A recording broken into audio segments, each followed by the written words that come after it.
topic is all about what teachers really need to know about formative assessment. The word assessment comes from the Latin root word assegere, which means to sit beside another. Experiences are usually the ones that reflect the word's root most closely. They are the times that the teacher sits beside us to gather information about our progress and support our learning. The best assessments help us to move forward. Formative assessment is the process of uncovering and understanding what students know in order to determine the best path to learning.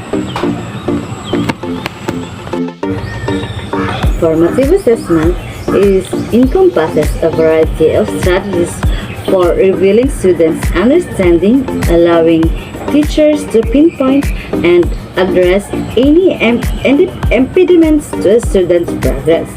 So, the process is much like a coach, setting short exercises to assess a runner's stride, speed, and equipment, and then making appropriate adjustments so that the runner can improve.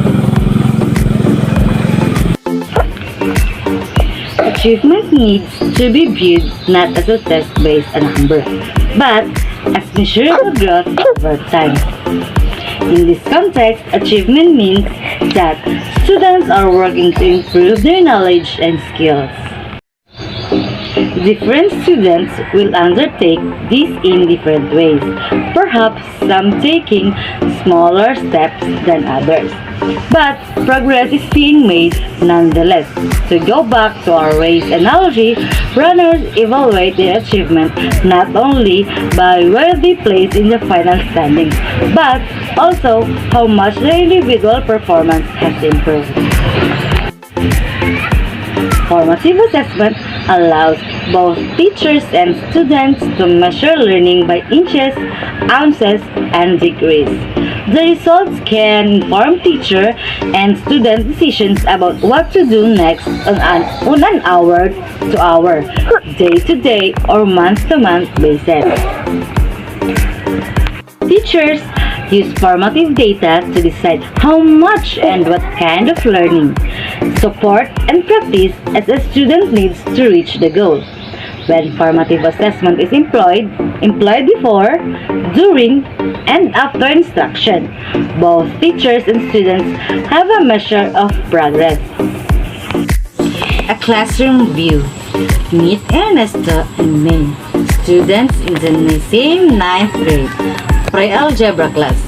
Ernesto failed math in 8th grade, but was promoted due to the district's policy of not retaining students. Because of budget cuts, summer school classes were not founded at his school, and his parents didn't have the resources to pay him to be tutored elsewhere. So, Ernesto is entering grade 9. At the same time, genial but disengaged student he has become over many years. He has found that being the class clown is an effective way to distract teachers from their work and from truly knowing his abilities. May's family immigrated to this country a few years ago. She has been a reluctant learner of English, and her family and neighbors mostly speak her in native language. So as a student, she is well-behaved, respectful, and cooperative. Her comprehension is sufficient to her to get by, but she is constrained. In speaking, her verbal fluency and clarity are still limited. Intellectually, May is ready to study algebra, but the 8th grade teachers decided that she needed to work on her language skills in order to be successful with word problems and applying mathematical concepts. Additional classroom experience. Let's begin With this case study comparison by imagining Ernesto and May in a traditional classroom. In the first day of school, their teacher, Miss Blankshape, assigns the seats in alphabetical order and hands out a syllabus that includes topics and assignments related to the course goal. So students will demonstrate understanding of algebra by using algebraic symbols and variables, by simplifying algebraic expressions, by solving and graphing inequalities, and by evaluating, solving and graphing linear and quadratic equations. So, as the weeks passed, May and their classmates are all listening to the same daily lectures and receive the same homework or assignments. They are all tested at the same time with the same assessments. Grades are based on an average of all summative test scores. So May does well with the numerical problems but has a trouble with the word problems. Her grades are average and she is quiet and fairly disengaged in class. Ernesto has difficulty understanding many of the ideas in the textbook and it's often baffled by the homework assignments which he rarely completes or turns in.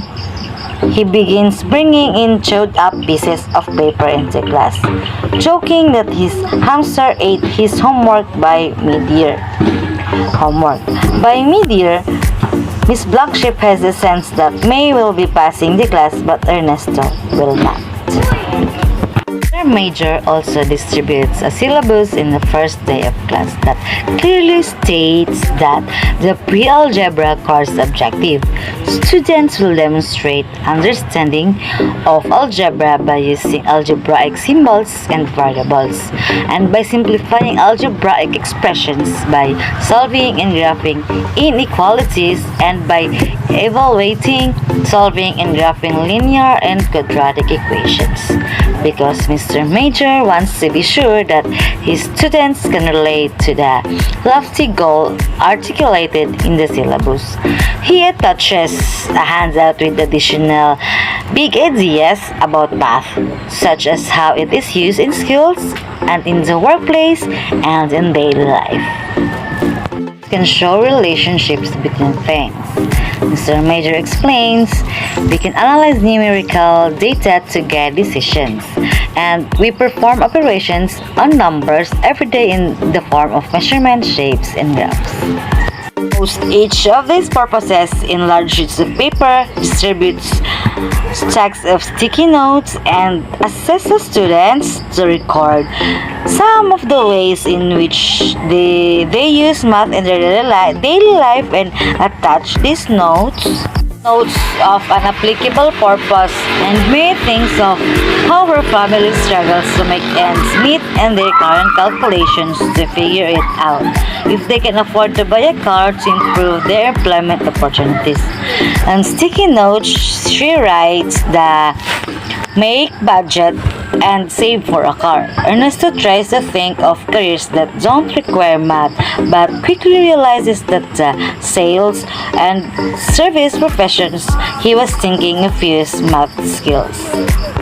Pass. Mr. Major varies his instructional practices and uses pre-assessments and exercises like the sticky notes, activity, and quick write to get a sense of what approaches will work best for various students. For example, May often finds herself working in small groups where it's necessary for her to find the words to explain her mathematical reasoning.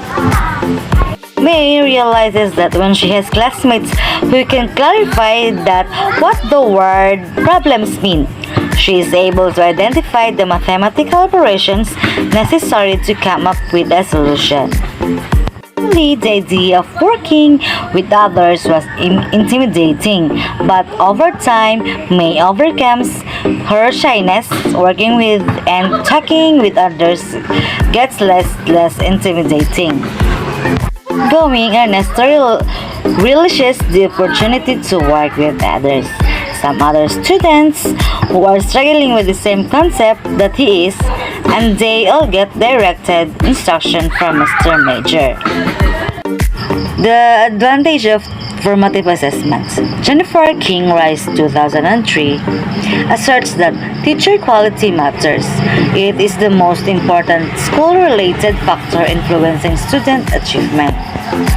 Zano also states that the impact of decisions made by individual teacher is far greater than the impact of decisions made at the school and district level. One of the primary functions of formative assessment is to inform instruction by providing information about student understanding relative to goals, objectives, and standards. Formative assessment helps teachers to target their instructions for greater effectiveness and make responsive instructional adjustments. Respect, teaching and assessing are intertwined. The overlap is beneficial to students in that they regularly receive feedback in the course of learning, and it's beneficial to teachers because they are regularly receive information about their teaching. Formative assessment, teaching and assessing become a cyclical process for continuous improvement, with each process informing the other. When asked to describe how routine use of formative assessment affects their classroom, teachers typically observe that it focuses instruction on informed priorities and allows for customized learning, helping to build both basic skills and high-level learning, and in a way that is relevant and responsive to all learners.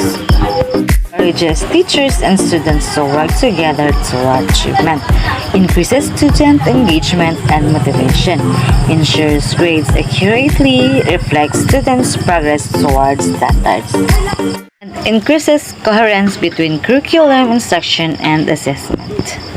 The photo above is the example of the formative assessment cycle.